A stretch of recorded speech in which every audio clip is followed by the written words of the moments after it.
হযরতে আবু হুরায়রা বললেন চোর আসবে রাত্রিবেলা, আমি বাইতুল মালের মধ্যে পালায় রইলাম, আজকে চোর তোরে ছাড়া যাবে না। আমি পালাই রইছি, ঠিক এমন সময় দেখলাম ওই চোরটা আবার ধীরে ধীরে ধীরে ধীরে এসে বাইতুল মালের গমের মধ্যে হাত দিয়েছে গম চুরি করার জন্য। পিছন দিক থেকে জাপটে ধরে শক্ত করে ধরে বললাম চোর আজকে আবার আসছিস, তোকে আজকে ছেড়ে দেব না, ধরে নিয়ে যাব নবীর দরবারে, তোকে নিয়ে যাব। কালকে একবার আমারে বাহানা দিয়েছিস, আজকে তোরে ছাড়া যাবে না রে চোর, তুই আজকে আবার আসছিস। চোর এবার কেঁদে দিয়ে বলল আবু হুরায়রা রে আমারে মাফ করে দাও, আমার বাচ্চারা না খেয়ে রইছে, বাচ্চারা ক্ষুধার কারণে কান্না করতেছে, এই জন্য আমার বড় দয়া হচ্ছে রে আবু হুরায়রা, আমার সন্তানরা না খাওয়া, আমারে কষ্ট দিও না, আমার বাচ্চারা ক্ষুধার্ত, আজকে তুমি আমার ছেড়ে দাও, আমি আর কোনোদিন আসবো না। আবু হুরায়রা বললেন ওই রাত্রিবেলাও আমার বড় মায়া লেগে গেল। প্রিয় উপস্থিতি খুবই মনোযোগ দিয়ে শুনে রাখবেন, হযরত আবু হুরায়রার মনে বিরাট বড় মায়া লাগলো, চোর ছেড়ে দিয়েছে, আবার ফজরের আজান দিল, আসসালাতু খায়রুম মিনান নাওম।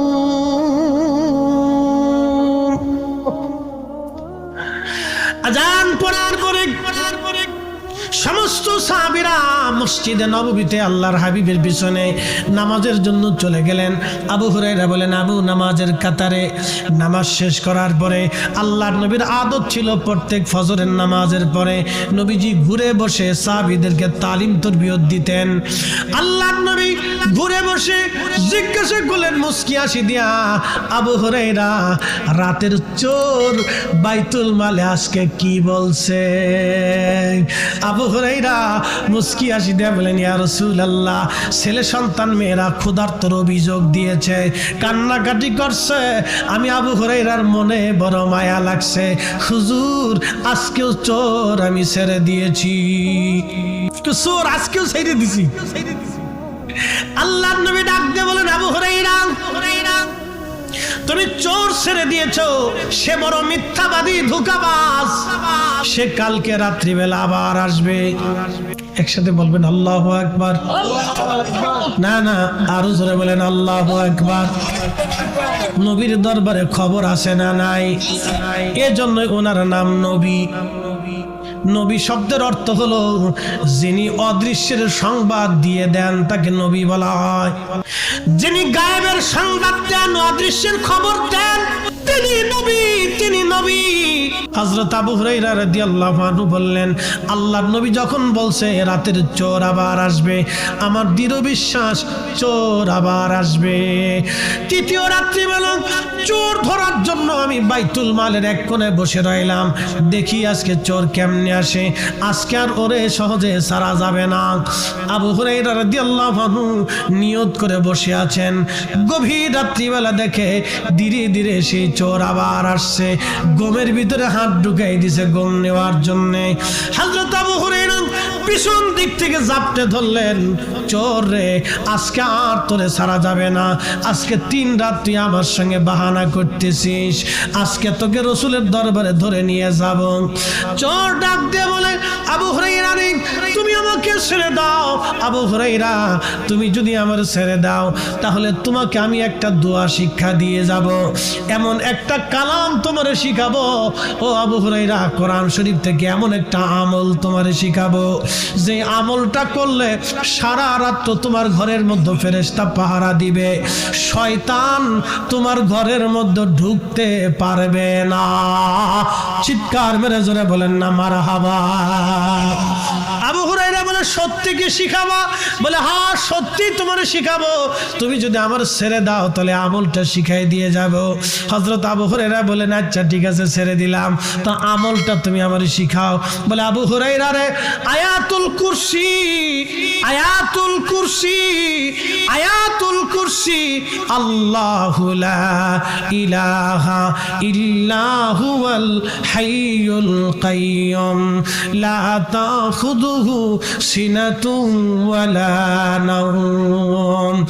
এই আয়াতুল কুরসি তুমি যদি রাত্রিবেলা এশার নামাজের পরে ঘুমানোর আগে তুমি তোমার রাতের ঘরে যদি তুমি তেলাওয়াত করে ঘুমাও, তাহলে তোমার দরজার পাশে অথবা তোমার ঘরের ভিতরে তোমার বিছানার পাশে আল্লাহর একজন রহমতের ফেরেশতা দাঁড়ায় থাকবে। সারা রাত্র ভর শয়তান তোমার ঘরে আসতে পারবে না, ঢুকতে পারবে না। কোরআন শরীফের আয়াতুল কুরসি যদি আপনি তেলাওয়াত করে ঘুমান, মুসলমানের ঘরে ঘরে কোরআনের আওয়াজ দরকার। আজকে মুসলমানের ঘরে ঘরে কোরআনের আওয়াজ বাদ দিয়া ফেসবুকের আওয়াজ চলে গেছে, ইউটিউবের আওয়াজ চলে গেছে, স্টার জলসা ঢুকে গেছে, জি বাংলা ঢুকে গেছে, নাটক সিনেমা ঢুকে গেছে, গান বাজনা ঢুকে গেছে। যেমন মহিলারা তেমন বেডারা দুই গ্রুপে পাল্লা পাল্লে দেওয়া শুরু হয়ে গেছে। এইভাবে যদি কোরআনের আওয়াজ, নবীর দুরূদ ও সালাম, দুআ দুরূদ মিলাদ মাহফিল যদি ঘরে ঘরে থেকে বন্ধ হয়ে যায়, আমি সময় দিলাম মাত্র 10 বছর, মাহফিল বন্ধ করে দেন, পীর মাশায়েখদের দরবারে আসা যাওয়া বন্ধ করে দেন, ঘরে ঘরে দুআ মিরাত কোরআন খতম বন্ধ করে দেন, ওয়াজ মাহফিল বন্ধ করে দেন, মাত্র 5 বছরে দেখবেন লাকসামই ফুল মার্কেটের সামনে দিয়া, চেয়ারম্যান সাহেবের হোটেলের সামনে দিয়া, হোটেলের ভিতরে দিয়া জিন্সের প্যান্ট পরিয়া, হাফ প্যান্ট পরে আমার দেশের মেয়েরা ওনার হোটেলে খাবার খাইতে যাবে, নাস্তা করতে যাবে। এ দেশের মুসলমান কিছুই বলতে পারবে না। কথা কন না কেন? মিস্টার আজাজিল আল্লাহর দরবারে ডাক দিয়ে বলেন, রাব্বি আমি 9 লক্ষ বছর ইবাদত করলাম আল্লাহ, 9 লক্ষ বছরের ইবাদতের বিনিময়ে কি আমি কিছু পাই না? আল্লাহ বলেন, কি চাও? তখনও যদি বলে রাব্বি আমারে মাফ করে দেন, আল্লাহ কিন্তু তারে মাফ করে দেয়, কিন্তু ওর মনে বড় শয়তানি। ডাক দেখো, আল্লাহ আমারে কিয়ামত পর্যন্ত হায়াত দিবা। আল্লাহ বলেন, তা দিলাম। আর কি চাও? বলে রাব্বি আমারে তুমি তামাম পৃথিবী তাসাররুফ করব, তামাম পৃথিবী ঘুরে আসবো 1 সেকেন্ডে, 1 মুহূর্তে, এই ক্ষমতা তুমি আমারে দাও। আল্লাহ বলেন, তাও দিলাম। আর কি চাও? বলে রাব্বি তোমার বান্দাদের রক্তের শিরার ভিতরে দিয়ে ঢুকে কালবের মধ্যে বসে বসে আমি ধোঁকা দিতে থাকবো, বাহানা দিতে থাকবো, আর এই শক্তি ক্ষমতা তুমি আমারে দাও। তোমার বান্দার রক্তের শিরার ভিতর দিয়ে ঢোকার সুযোগ আমারে দিয়ে দাও। এই জন্য জিনেরা যখন মানুষকে ধরে দেখবেন তার শরীরের সাথে জিনেরা অ্যাডজাস্ট হয়ে যায়, জিনরা মানুষের শরীরের সাথে অ্যাডজাস্ট হয়। যখন এই জিনের রুগীরে বাড়ি দিবেন তখন দেখবেন যখন জিন যারা ছাড়ায়, উলামায়ে কেরাম অথবা যারা কবিরাজ আছে বা ফকির আছে, জিন যখন ছাড়ায় রোগীর শরীরে বাড়ি দিলে রোগীর গায়ে বাড়ি লাগে না, জিনের গায়ে বাড়ি লাগে। মাটির উপরে বাড়ি দিলে জিনের গায়ে বাড়ি লাগে, ওই রোগীর গায়ে বাড়ি লাগে না। দেখবেন আপনার মরিচ পোড়া দিয়ে নাকে শুকা দেয়, ওই মানুষের শরীরে এটা লাগে না, এটা জিনের শরীরে লাগে, কারণ সে ওই পোড়া বডিটাকে জিন তার নিজের নিয়ন্ত্রণে নিয়ে নেয়। আজাজিল ডাক দিয়ে বলে, রাত আমার এই ক্ষমতা তুমি দাও, মানব শরীরের রক্তের শিরার ভিতর দিয়ে ঢুকে কালবের মধ্যে বসে বসে আমি বান্দাকে ধোঁকা দিব। আল্লাহ ডাক দিয়ে বলে, আজাজিল কি করতে চাও তুমি? বলে, রাত তোর ইজ্জত জালালের কসম করে বলি, তোমার একটা বান্দাকেও আমি জান্নাতে ঢুকতে দেব না, সব ধোঁকা দিয়ে দিয়ে দিয়ে দিয়ে গুনাহ করাবো। এই জন্য দেখবেন নবীরা ছাড়া কোনো ব্যক্তি মাসুম না, শুধু একমাত্র আল আনবিয়াউ মাসুমুন, একমাত্র নবীরা হলো মাসুম। নবীরা ছাড়া আর কেউ মাসুম না, সবার জীবনেই গুনাহ হয়। আর আল্লাহর ওলিরা হলো মাহফুজ, আল্লাহ তাদের ওলিদেরকে গুনাহ থেকে বাঁচায় রাখে, আল্লাহ তার ওলিদেরকে গুনাহ থেকে হেফাজত করে। একবার জোরে বলা যাবে কি মারহাবা? তোর বান্দাদেরকে গুনাহ করে করে জাহান্নামী বানাবো, একটা কেউ জান্নাতে ঢুকতে দেব না। আল্লাহ তখন ধমক দিয়ে বললেন, হে আজাজিল তুই শুনে রাখ, আমি আল্লাহর ইজ্জত জালালের কসম করে বলতেছি, তুই শুনে রাখ, আমার বান্দারে তুই ধোঁকা দিয়া গুনাহ করাবি।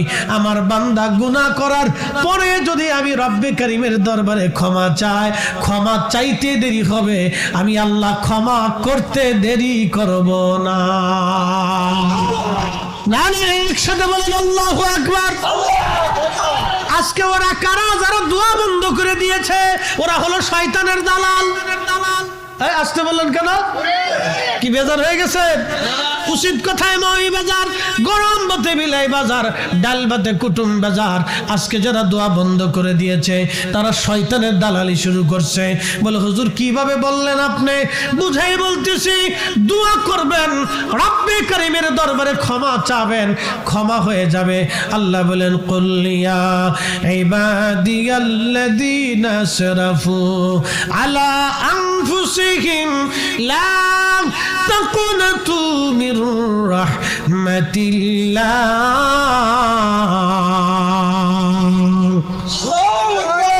হাবিব আপনি আমার উম্মত, আমার বান্দাদেরকে বলে যান, হে আমার বান্দারা, তোমরা তোমাদের নফসের সাথে যতই জুলুম করো, কবিরা গুনাহ যতই তোমরা করো, চিন্তার কোনো কারণ নাই, ভয়ের কোনো কারণ নাই। তোমরা আমি আল্লাহর রহমত থেকে তুমি নিরাশ হয়ো না। আল্লাহ বলেন তোমার জীবনের সমস্ত গুনাহগুলিকে আমি রব্বে কারীম ক্ষমা করে দিব, মাফ করে দিব। একবার জোরে বলা যাবে কি সুবহানাল্লাহ?